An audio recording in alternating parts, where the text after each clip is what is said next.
मित्रांनो, प्रत्येकाच्या आयुष्यात बऱ्याच वेळा असे प्रसंग येतात की आपण नाउमेद होतो आणि खचून सर्व काही संपल्यासारखे आपल्याला वाटते। तर अशा वेळेस आपल्याला मोटिवेट करणारं कोणीतरी पाहिजे, पुस्तक म्हणा किंवा एखादा व्हिडिओ म्हणा जो आपल्याला मोटिवेट करेल। तर मित्रांनो, आजचा आपला जो विषय आहे बाउन्स बॅक हे पुस्तक आणि याचा सारांश जे आपल्याला अशा वेळेस बाउन्स बॅक करायला मदत करेल। तर मित्रांनो, बाउन्स बॅक हे व्यवसाय प्रशिक्षक सुसान कान यांचे पुस्तक आहे, जे तुम्हाला ग्रीक तत्वज्ञान, सिगमंड फ्राइड आणि आधुनिक न्यूरोसायन्सच्या दृष्टिकोनातून लवचिकतेचे मानसशास्त्र शिकवेल, जेणेकरून तुम्ही सर्वांच्या व्यावसायिक चुकांपासून त्वरित बरे होऊ शकता, आपले विचार बदलू शकतात। तर मित्रांनो, आपण जर चॅनलवर नवीन असाल तर चॅनलला लगेच सबस्क्राईब करून घ्या। आता आपण सुरुवात करणार आहोत या आगळ्या वेगळ्या पुस्तकाचा सारांश।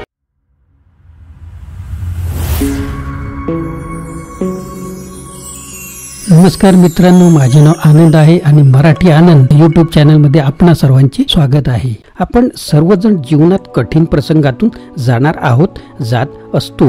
नियमित लोक आणि लवचिक लोकांमधील फरक हा आहे की ते संकटांना त्यांची व्याख्या करू देत नाहीत। लवचिकता आणि परिस्थितीशी जुळून घेण्यासारखे आणि आकाराला न वाकवता आवश्यक परिस्थिती हाताळण्याबद्दल लवचिकता आहे। तुम्ही तुमच्या कारकिर्दीत हे अद्भुत कौशल्य विकसित करण्यास तयार असाल तर बाउन्स बॅक कसे अयशस्वी व्हावे, जलद अयशस्वी आणि कामावर लवचिक असावे, सुसान कानचे हे पुस्तक तुमच्यासाठी योग्य आहे। व्यवसाय मानसशास्त्र म्हणून तिच्या विस्तृत अनुभवाचा उपयोग करून कान तुम्हाला फक्त तुमच्या जीवनातल्या कर्व्हर बॉल्समध्ये कसे टिकून राहायचे हे शिकवणार नाही, तर तुम्ही जे काही करता त्यात कसे भरभराट व्हावी हे सुद्धा। या पुस्तकातील अनेक धड्यांपैकी हे फक्त 3 धडे आहेत ज्यांनी मला लवचिकता शिकण्यास मदत केली आहे। यातील एक धडा आपल्या आयुष्याला वळण देणार आहे। पहिला धडा, तुम्हाला यशस्वी व्हायचे असेल तर अपयश अपरिहार्य आहे हे स्वीकारणे ही मुख्य गोष्ट आहे। दुसरा धडा, अयशस्वी होणे सोपे करण्यासाठी तुम्ही फेल फास्ट सिस्टम वापरू शकता। तिसरा धडा, उद्दिष्टाची जाणीव असल्यामुळे गोष्टी कठीण असतानाही आपण लवचिक बनतो। लवचिक होण्यासाठी तयार आहात? चला आता उडी मारूया या पुस्तकाच्या सारांशामध्ये। धडा पहिला, जीवनात कोणत्याही गोष्टीत यशस्वी व्हायचे असेल तर आपण अयशस्वी होणार आहोत हे आपण स्वीकारले पाहिजे। प्राचीन ग्रीसमध्ये अयशस्वी व्यवसाय करणाऱ्या व्यापाऱ्यांना डोक्यावर टोपले घेऊन बाजारात बसावे लागे, तर इतरांनी त्यांच्या अपयशाबद्दल त्यांची थट्टा केली, तेही कठोर। बरोबर, आधुनिक समाज इतका वाईट नाही, पण अपयशाची भीती कायम आहे। अपयशाचा अर्थ असा नाही की तुम्ही कमी हुशार किंवा अक्षम आहात। कर्तृत्ववान व्यक्ती किंवा संस्थाही अपयशी ठरतात, मुख्य म्हणजे त्यातून शिकणे। इतिहासातील सर्वात यशस्वी बास्केटबॉल खेळाडूपैकी एकाचा विचार करा, मायकेल जॉर्डन। तो अपयशासाठी काही अनोळखी नव्हता। खरे तर त्याने त्याच्या कारकिर्दीत 9000 पेक्षा जास्त शॉट्स चुकवले आणि त्यापैकी 26 संभाव्य गेम विजेते होते, पण त्याने प्रसिद्धपणे म्हटल्याप्रमाणे, म्हणूनच मी यशस्वी झालो। अधिक खात्रीची आवश्यकता आहे।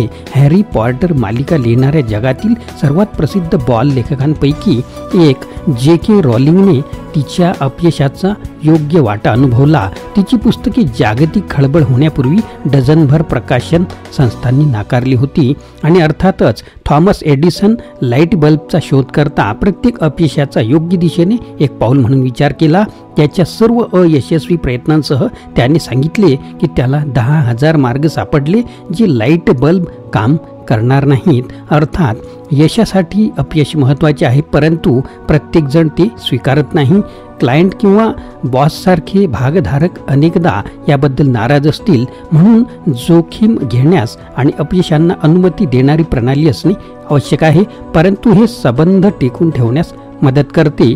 यालाच लेखक फास्ट म्हणतो। धडा दुसरा, लोकांना अयशस्वी होण्यास मदत करण्यासाठी फास्ट फेल वापरा। फेल फास्टची कल्पना सिस्टम डिझाईन मधून उद्भवते। हे असे तंत्रज्ञान आहे जे त्वरित समस्यांचा अहवाल देते ज्यामुळे गंभीर समस्या उद्भवू शकतात। जेव्हा ते एखाद्या समस्येची तक्रार करते तेव्हा ऑपरेशन्स थांबवल्या जातात, ज्यामुळे दोष दूर केला जाऊ शकतो। दैनंदिन कामात तुम्ही असेच काहीतरी करू शकता. जीवनात अपयश टाळण्याचा एकमेव हमी मार्ग म्हणजे कधीही नवीन प्रयत्न न करणे, परंतु हे तुम्हाला कधीही वाढवण्यास किंवा महान गोष्टी साध्य करण्यात मदत करणार नाही. जेव्हा आम्ही आमच्या कामात उत्साही आणि आव्हानात्मक असतो तेव्हाच आम्ही खरोखरच भरभराट करतो. जेव्हा आपण त्याच जुन्या नित्यक्रमात अडकतो तेव्हा आपण आपले सर्वोत्तम कार्य तयार करणे थांबवतो, ज्यामुळे आपल्यापैकी अनेक जण ओळखीच्या जाळ्यात अडकतात का?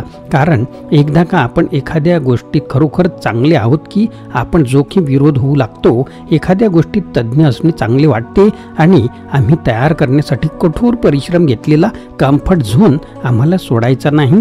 काहीतरी नवीन आणि आव्हानात्मक स्वीकारणे म्हणजे आम्ही तज्ज्ञ नाही आणि आम्हाला अपयशाला सामोरे जावे लागण्याची शक्यता आहे. येथेच जलद अयशस्वी होणे उपयुक्त ठरते. जसे आपण जाणतो, अपयश आपल्याला शिकण्यास मदत करते, जसे दुसरे काहीही करू शकत नाही.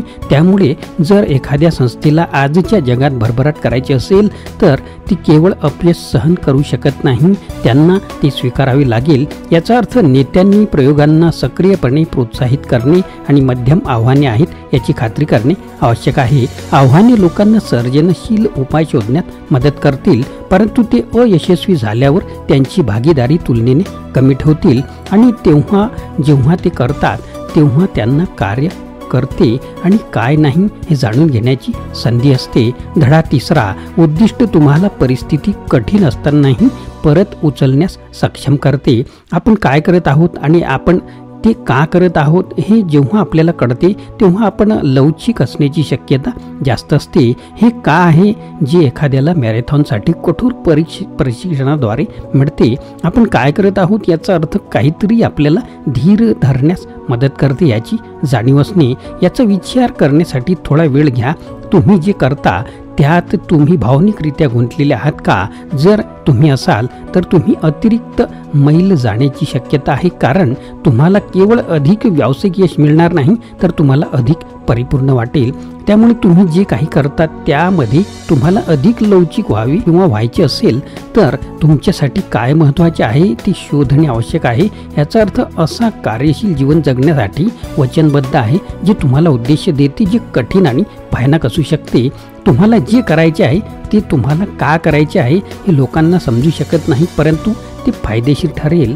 शेवटी आपल्याला फक्त एकच जीवन आहे, तुम्हाला जे आवडते ते का करत नाही. जपानी लोकांमध्ये उद्देशाच्या भावनेसाठी एक शब्द आहे ज्यामुळे तुम्हाला दररोज सकाळी अंथरुणातून उठण्याची इच्छा होते, इकागाई. याचा अर्थ असण्याची. कारण इकागाई ही गोष्ट आहे जी तुम्ही करता कारण ती महत्त्वाची असते, फक्त ती तुम्हाला पैसे कमवते म्हणून नाही. आपले शोधण्यासाठी स्वतःला 4 महत्त्वाच्या गोष्टी विचारा. मित्रांनो, इकागाईवर मी एक व्हिडिओ सुद्धा बनवलेला आहे, हिंदीत आणि मराठीत सुद्धा, तो सुद्धा तुम्ही पाहू शकता.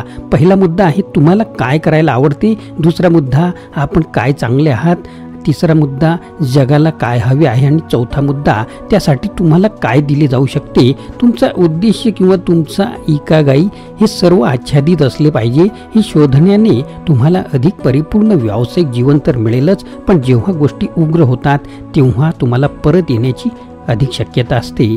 तर बाउन्स बॅक बद्दल आपण अजून थोडक्यात म्हटल्यास मला वाटते की कामाच्या ठिकाणी अधिक लवचिक होण्यासाठी धोरणे विकसित करण्यासाठी बाउन्स बॅक अत्यंत उपयुक्त पुस्तक आहे. आपण कदाचित इतर स्वयंमदत पुस्तकांमध्ये ऐकलेल्या बरेच सल्ल्या असतील, परंतु या पुस्तकाने ते चांगले संकुचित केले आणि समजण्यासाठी सोपे होते.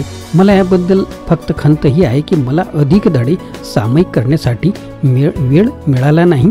तर मित्रांनो, अजून एखाद्या व्हिडिओमध्ये मी बाकीचे सुद्धा मुद्दे नक्कीच मांडेल. तर मित्रांनो, हा पुस्तक सारांश आपल्याला कसा वाटला नक्की कमेंट बॉक्समध्ये कळवा. लाईक करा, इतरांना सुद्धा चांगले व्हिडिओ फॉरवर्ड करा आणि आपण जर नवीन असाल तर चॅनलला सबस्क्राईब करायला विसरू नका. मित्रांनो, आपल्याला व्हिडिओ आवडल्यास लाईक करा, शेअर करा, सबस्क्राईब करा.